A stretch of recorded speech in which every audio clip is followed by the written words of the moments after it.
கர்த்தருடைய பரிசுத்த நாமத்திற்கு மகிமை உண்டாவதாக. கர்த்தரும் இரட்சகருமாயிருக்கிற இயேசு கிறிஸ்துவின் இனிய நாமத்தில் வாழ்த்துதலை தெரிவித்துக் கொள்கிறேன். கர்த்தர் நல்லவர். கடந்த 3 மாத காலம் கர்த்தர் நம் ஒவ்வொருவரையும் கண்ணின் மணி போல பாதுகாத்தார். எத்தனையோ சூழ்நிலைகள், எத்தனையோ அனுபவங்கள் கடந்து வந்திருக்கலாம், அனுகூலமாக இருந்திருக்கலாம், சில சூழ்நிலைகள் பிரதிகூலமாக கூட இருந்திருக்கலாம். ஆனாலும் கிருபையாய் கர்த்தரை மட்டும் தாங்கி அவருடைய கரம் நம்மோடு கூட இருந்து நடத்தினதை நினைத்து கர்த்தரை நன்றியோடு நாம் துதிப்போம், ஸ்தோத்திரிப்போம்.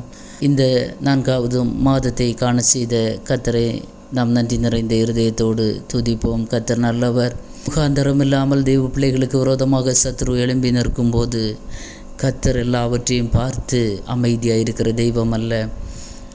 உங்களுக்கு விரோதமாக சத்ரு வரும்போது கர்த்தர் கூட இருந்த தெய்வ பிள்ளைகளை தப்புவிக்கிற தேவனாய் இருக்கிறார். ஆமென், ஹல்லேலூயா. அவர் ஒருபோதும் கைவிடுகிற தேவன் அல்ல. அவர் ஒருபோதும் நம்மை விட்டு விலகுகிற தேவனும் அல்ல.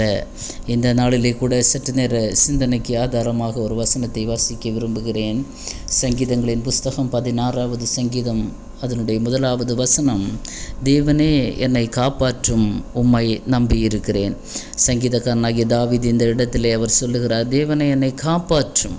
ஒரு இக்கட்டான சூழ்நிலை, எந்த மனிதனும் காப்பாற்ற முடியாத ஒரு சூழ்நிலையில் அகப்பட்டு இருக்கும்போது அவருக்கு எந்த நேரம் வேண்டும் என்றாலும் சவலினால் மரணம் சம்பவிக்கலாம். அந்த நேரத்தில் அவர் கர்த்தரை நோக்கி சொல்லுகிறதான ஒரு வார்த்தை, தேவனை என்னை காப்பாற்றும்பா, உம்மை நம்பி இருக்கிறேன்.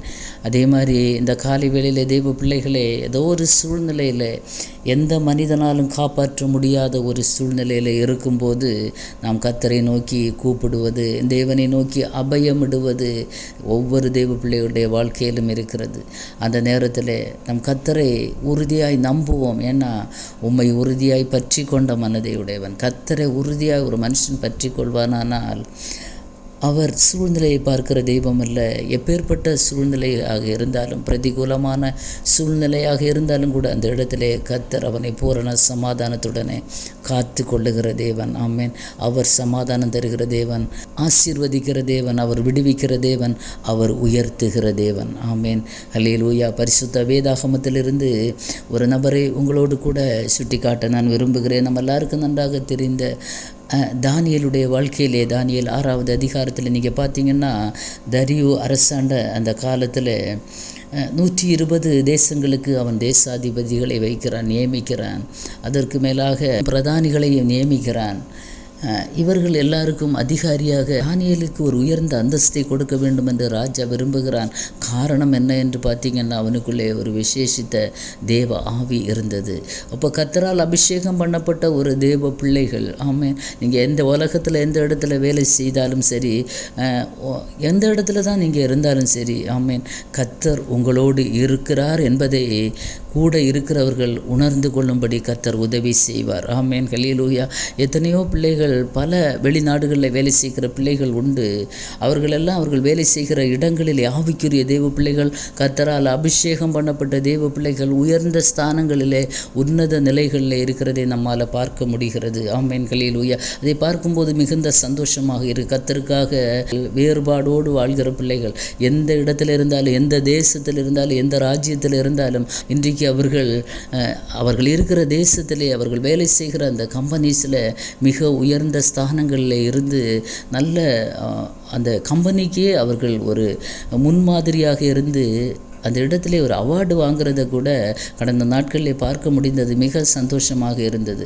தெய்வ பிள்ளைகளே, அபிஷேகம் பண்ணப்பட்ட பிள்ளைகள், கர்த்தரால் அபிஷேகம் பண்ணப்பட்ட பிள்ளைகள் எந்த இடத்துல இருந்தாலும் கர்த்தர் அவர்களோடு கூட இருப்பார். ஆமென், ஹல்லேலூயா.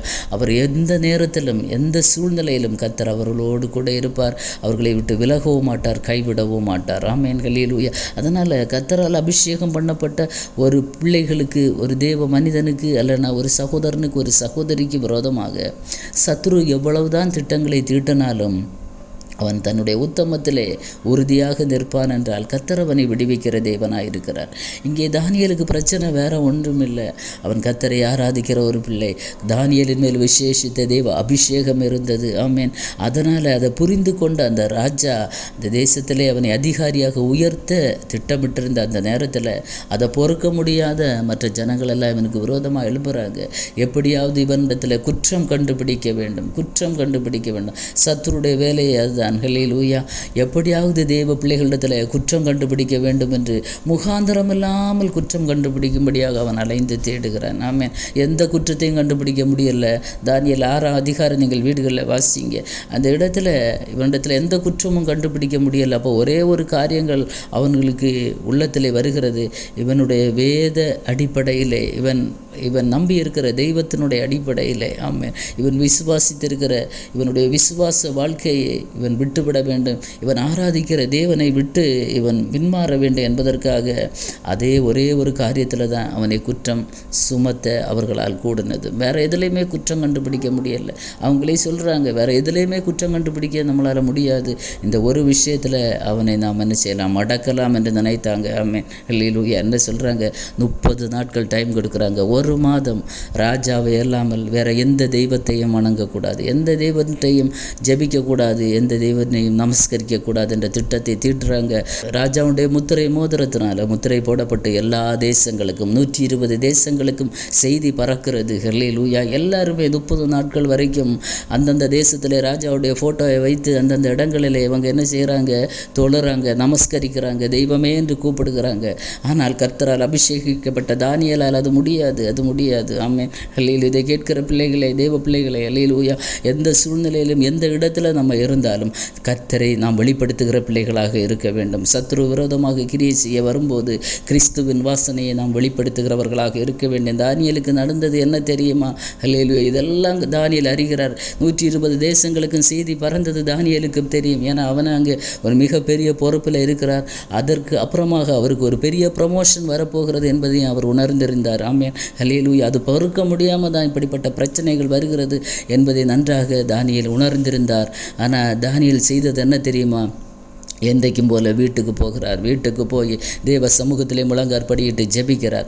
இந்த இடத்துல தானியேலை பார்க்கும்படியாக ஒரு கூட்டம் அவன் வீட்டுக்கு போகிறது. இவன் என்ன செய்கிறான் என்று பார்க்க வேண்டிய. இவன் ஜெபிப்பானா இல்லை ஜெபிக்க மாட்டானா, ராஜாவுடைய ஃபோட்டோவை வச்சு தான் இவன் வணங்குவானா என்று இவர்களுக்கு பார்க்க வேண்டும். அதற்காக போகிறாங்க. போகும்போது அங்கே எந்த ஃபோட்டோயும் இல்லை, எந்த விக்கிரகமும் இல்லை. ஹல்லேலூயா. தானியேல் பழையது மாதிரி தேவ சமூகத்திலே விண்ணப்பம் பண்ணுகிறான். இதை பார்த்து அப்படியே வந்து இப்போ முகாந்தரம் கிடைத்து விட்டது. ஆமீன். ராஜாவிடத்தில் வந்து சொல்கிறாங்க, ராஜா என்ன நபர் இப்படி செய்கிறார். ஆமீன். ஹல்லேலூயா. இதை கேட்டபோது ராஜாவுக்கு மிகுந்த துக்கம் உண்டானது. உண்மைதான். ஏன்னா ராஜா நினைத்திருக்கலாம், ஒருவேளை எப்படியாகலும் இந்த மனிதன் 30 நாட்கள் ஜெபிக்காமல் இருப்பார் என்று அவர் ஒருவேளை நினைத்திருக்கலாம். ஆமீன். ஹல்லேலூயா. ஆனால் ராஜாவுடைய கணக்கு தப்பாக போனது. தேவ பிள்ளைகளே, அது தானியேலுடைய புஸ்தகம் 6வது அதிகாரம் 14வது வசனத்தில் நீங்கள் பார்த்தீங்கன்னா, ராஜா இந்த வார்த்தைகளை கேட்டபோது தன்னில் மிகவும் சஞ்சலப்பட்டான். ஆமென். ஹல்லேலூயா. இப்போது ராஜா நினைக்கல தானியேல் இப்படி பண்ணுவார் என்று நினைக்கவில்லை. ஆமென். ஹல்லேலூயா. அப்போது ராஜா மிகவும் சஞ்சலப்படுகிறார். எப்படியாவது அவனை தப்புவிக்க வேண்டும் என்று காலையிலிருந்து சாயங்காலம் வர அவன் என்னென்னமோ பிரயாசம் பண்ணும். ஏன்னா கையெழுத்து போட்டது இந்த ராஜா தான், முத்திரை போட்டது இந்த ராஜா தான்.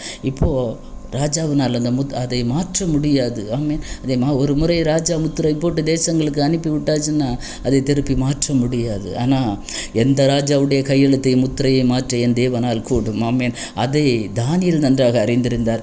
ஆகவே தானியேல் தைரியமாக இருந்தார்.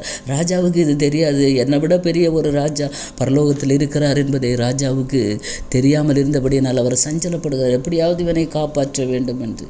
ஒருவேளை உலக மனிதனால் காப்பாற்ற முடியாது. தேவ பிள்ளைகளே, கர்த்தரால் எல்லாவற்றையும் செய்ய முடியும். அவரால் கூடாத காரியம் ஒன்றுமில்லை. ஆமென். ஹல்லேலூயா. இந்த 1ஆம் தேதி காலை வேளையில் 3 மாதங்கள் பல போராட்டங்கள், பல பிரயாசங்கள், பல காரியங்களில் நெருக்கப்பட்டு ஒடுக்கப்பட்டு இருக்கிற அனுபவத்தில் இருக்கிறீங்கன்னா கர்த்தர் ஒரு விசாலத்தை தர விரும்புகிறார். ஆமென், ஹல்லேலூயா. ப்ரமோஷன்ஸ் தடைபட்டு இருக்கிறதா? ஆசீர்வாதங்கள் தடைபட்டு இருக்கிறதா? சில நன்மைகள், ஆசீர்வாதங்கள் நீங்கள் அனுபவிக்க வேண்டியதை சத்ரு தவறுதலாக உங்கள் மேலே வீணான பழியை சுமத்தி அவன் உங்களுக்கு விரோதமாக எதிராக கையெழுத்து போட்டு எல்லாவற்றையும் அவன் தனக்குரியதாக்கி வைத்து கொண்டிருக்கிறானா, அது எல்லாவற்றையும் கர்த்தர் ரிலீஸ் பண்ண அவர் வல்லமை உள்ள தேவன் என்பதை மறந்து விட வேண்டாம் தேவ பிள்ளைகளே. ஹல்லேலூயா. ஆகவே இந்த 1ஆம் தேதி காலை வேளையிலே தைரியமாக இருங்கள். பல வாக்குத்தத்தங்களை கர்த்தர் உங்களுக்கு தந்திருக்கலாம். ஆமென், ஹல்லேலூயா. வாக்குத்தத்தங்களை ஒவ்வொரு நாளும் சொல்லி சொல்லி ஜெபியுங்க. கர்த்தர் பெரிய காரியங்களை உங்கள் வாழ்க்கையிலே செய்வார். இங்கே சம்பவித்தது என்னவென்றால், தானியேலை இப்போ சிங்க கபியில் கொண்டு போடுறாங்க. ராஜாவும் கூட தான் போகிறார். ஆமென். ராஜா என்ன சொல்கிறார் தெரியுமா? ஹல்லேலூயா. ராஜா ஒரு வார்த்தை சொல்லி தானியேலை சிங்க கபியில் அனுப்புகிறார்.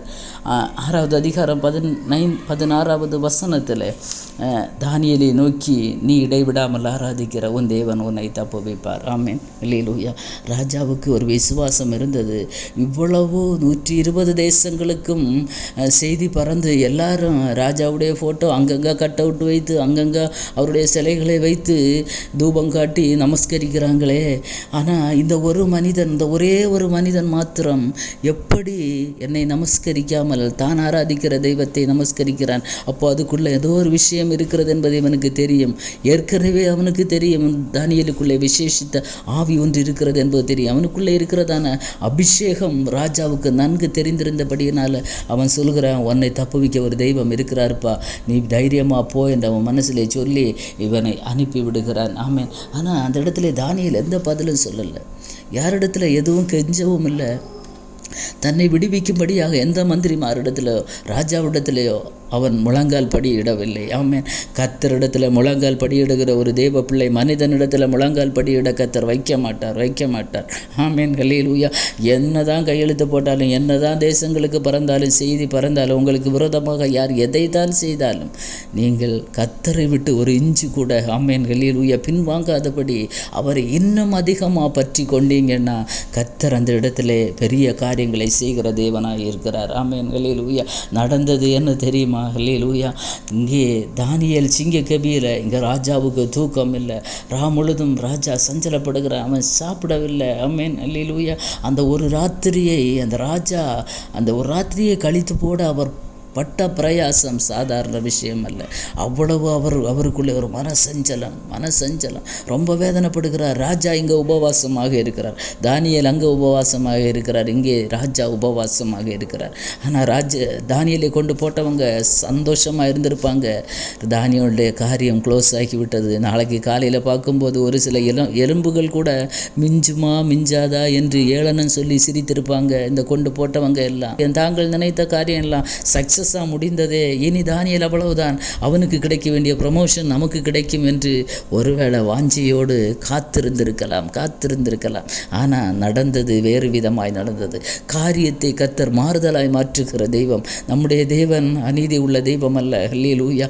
கர்த்தருக்கு உண்மையுள்ள தெய்வ பிள்ளைகளுடைய பட்சத்தில் கர்த்தர் நிற்கிற தேவன். 16ஆம் சங்கீதத்தில் சொல்லுவார், கர்த்தரை எனக்கு முன்பாக வைத்திருக்கிறேன், அவர் என் வலது பாரிசத்தில் இருக்கிறபடி. அவர் முன்பாக இருக்கிறார், அவர் வலது பாரிசத்தில் இருக்கிறார், ஆகவே என்னை யாரும் அசைக்க முடியாது என்று தாவீது சொல்லுவார். ஆமென், ஹல்லேலூயா. அதே மாதிரி இங்கே தானியேல் தைரியமாக சிங்க கபியில் போட்டாங்க. மறுநாள் காலையிலேயே ராஜா ஓடி வராரு. ஓடி வந்து துயர சத்தமாய் கூப்பிடுகிறார். ஹல்லேலூயா. துயர சத்தம்னா என்ன சம்பவித்திருக்குமோ என்கிறதான ஒரு அச்சத்தில் கூப்பிடுகிறதான ஒரு சத்தம் தான் துயர சத்தம். ஆமென். துயர சத்தமாய் கூப்பிட்டு, தானியேலே, ஜீவனுள்ள தேவனுடைய தாசனே, அவன் சொல்லுகிற ஒவ்வொரு வார்த்தையிலும் ஹல்லேலூயா அவன் கர்த்தரை மகிமைப்படுத்துகிறதை நாம் பார்க்க முடிகிறது, கர்த்தரை உயர்த்துகிறதை நாம் பார்க்க முடிகிறது. ஜீவனுள்ள தேவனுடைய தாசனே, நீ இடைவிடாமல் ஆராதிக்கிற உன் தேவன் உன்னை சிங்கங்களுக்கு தப்புவிக்க வல்லவராய் இருந்தாரா? ஹல்லேலூயா. உன்னை தப்புவிச்சாரா? நீ ஜீவனோட தான் இருக்கிறியா? இருந்தா பதில் வரும், இல்லையா நீ செத்து போனியா? அவனுக்கும் ஒரு சந்தேகம்தான். ஆனால் அவன் சொல்லுகிற வார்த்தைகள் நாம் கவனிக்க வேண்டிய வார்த்தைகள். ஜீவனுள்ள தேவனுடைய தாசனே. ஆமென், ஹல்லேலூயா. அப்போ ஜீவனுள்ள தேவனுடைய தாசனை எந்த சக்தியாலும் அழிக்க முடியாது. உடனே கம்பீரமான சத்தம் சிங்க கபிக்குள்ளே இருந்து வெளியே வருகிறது. அல்லேலூயா. ராஜாவே நீர் என்றும் வாழ்க, என்றும் வாழ்க. நம்மன்னா என்ன சொல்லுவோம்? நம்மளை சிங்க கபியில் போட்டால், இல்லை வேறு ஏதாவது நம்ம செய்யாத ஒரு குற்றத்துக்காக, நாம் பண்ணாத ஒரு செயலுக்காக நமக்கு ஒரு தண்டனை தர நபரை பார்த்து நம்ம நீர் என்றைக்கும் வாழ்க ஐயா, நீர் நல்லவர்னு நம்ம சொல்லுவோமா? அதுதான் தானியேலுக்குள் இருந்ததான அபிஷேகம். ஆமென், அல்லேலூயா. எல்லாவற்றையும் பகுத்தறிகிற அபிஷேகம் தானியேலுக்குள்ளே இருந்த அபிஷேகம் எப்படிப்பட்டதுன்னு நீங்கள் பார்த்தீங்கன்னா இதிலிருந்து நமக்கு புரிந்து கொள்ள முடியும். ராஜாவே நீர் என்றும் வாழ்க. ஆமென், அல்லேலூயா. கர்த்தர் என்ன செய்தார் தெரியுமா? தம்முடைய தூதனை அனுப்பினார். அல்லேலூயா. எனக்காக தூதனை அனுப்பி சிங்கங்களின் வாய்களை கர்த்தர் கட்டி போட்டார். ஏன் தெரியுமா தூதனை அனுப்பினார்? ராஜாவாகிய உமக்கு முன்பாக நான் நீதிகேடு செய்யலை, கர்த்தருக்கு முன்பாக நான் குற்றமற்றவனாக காணப்பட்டேன். ஆமென், ஹல்லேலூயா. இப்படி நம்மளால் சொல்ல முடியுமா தேவ பிள்ளைகளே? ஹல்லேலூயா. கர்த்தருக்கு முன்பாக குற்றமற்ற ஒரு வாழ்க்கை வாழ்ந்த தானியேல் இந்த ராஜாவுக்கும் உலக பிரகாரமாகவும் எந்த அநீதியும் அவர் செய்யவில்லை. ஆகவே அவருக்கு ஒரு தைரியம் இருந்தது, கர்த்தர் என்னை பாதுகாப்பார். அதே மாதிரி கர்த்தர் பாதுகாத்தார். தம்முடைய தூதனை அனுப்பினார், சிங்கங்களின் வாயை கட்டி போட்டார். இப்போ நடந்தது என்ன தெரியுமா? யார் யார் தானியேலை கொண்டு சிங்க கபியில் போட்டாங்களோ அவனுடைய மனைவி, பிள்ளைகள், முழு குடும்பத்தையும் ராஜா இப்போ சொல்லுறார், அழைத்து கொண்டு வர சொல்கிறார். எல்லாம் குடும்பமாக வராங்க, சந்தோஷமாக வந்திருப்பாங்க. ஏன் தெரியுமா? அடுத்த பதவி உயர்வு நம்ம குடும்பங்களுக்கும் கிடைக்க போகுதுன்ட்டு ஒருவேளை நினைத்திருக்கலாம். ஆனால் நடந்த விபரீதம் என்ன தெரியுமா? அத்தனை குடும்பங்களையும் சிங்க கெபியிலே போடுவித்தான். சிங்க கெபி வாசலில் போனோன்னே சிங்கங்கள் பாய்ந்து வந்து அவர்களை எல்லாரையும் அப்படியே கொன்று நொறுக்கி போட்டது, எலும்புகளை எல்லாம் நொறுக்கி போட்டது என்று நாம் வசனத்திலே வாசிக்கிறோம். இப்போது ராஜா என்ன சொல்கிறார் தெரியுமா? தானியேலுடைய தெய்வம் தான் தெய்வம், எல்லா தேசத்துக்கும் அனுப்புங்க. ஜீவனுள்ள தெய்வம் ஒருவர் இருக்கிறார் என்றால் சிங்கங்களின் கெபிக்கு தானியேலை விடுவித்த தெய்வம் தான் ஜீவனுள்ள தெய்வம் என்று எல்லா தேசங்களுக்கும் கட்டளை பிறந்தது. தெய்வ பிள்ளைகளே, இந்த காலை வேளையிலே ஒருவேளை உங்களுக்கு விரோதமாக சத்துரு எழும்பி நிற்கலாம். ஆனால் கர்த்தர் சொல்லுகிறார், உனக்கு விரோதமாக உருவாக்கப்படும் எந்த ஆயுதமாக இருந்தாலும் அது வாய்க்காது. அது ஒருவேளை சிங்க கெபியாக இருக்கலாம், ஒருவேளை அக்கினி ஜுவாலையாக இருக்கலாம், ஒருவேளை அது யோர்தானாக இருக்கலாம், ஒருவேளை அது செங்கடலாக இருக்கலாம், ஒருவேளை அது எரிகோ கோட்டையாக இருக்கலாம். எதுவாக இருந்தாலும் உனக்கு விரோதமாக ஒருவேளை ஆமான் எழும்பி நிற்கலாம். ஆனால் முடியாது. ஏன் தெரியுமா? கர்த்தருக்கு முன்பாக குற்றமற்ற வாழ்க்கை வாழ்கிற ஒரு தெய்வ பிள்ளைகள், உலகத்தில் நீதிகேடு செய்யாத ஒரு தெய்வ பிள்ளைகள், அநீதி செய்யாத தெய்வ பிள்ளைகள். ஆமென், ஹல்லேலூயா. தானியேலை குறித்து கர்த்தர் சொல்லுவார், அவன் மிகவும் உண்மையுள்ளவனாயிருந்தார், அவன் மிகவும் பிரியமானவன். ஆமென், ஹல்லேலூயா. அதனால் தானியேலை எந்த சக்தியாலும் உலகத்தில் அழிக்க முடியலை. தெய்வ பிள்ளைகளே, கர்த்தர் பாதுகாப்பாக இருந்தால் தூதனை அனுப்புகிற தெய்வம். ஆமென், ஏற்ற நேரத்திலே கர்த்தர் தூதனை அனுப்பி விடுவிக்கிற தெய்வம். இன்னும் ஒரு காரியம் நம்ம இதில் இருந்து ஒரு சத்தியத்தை நம்ம புரிந்து கொள்ள முடியும். ஏன் இந்த சிங்கங்களின் கபியை கர்த்தர் தானியேலுக்கு அனுமதித்தார் தெரியுமா?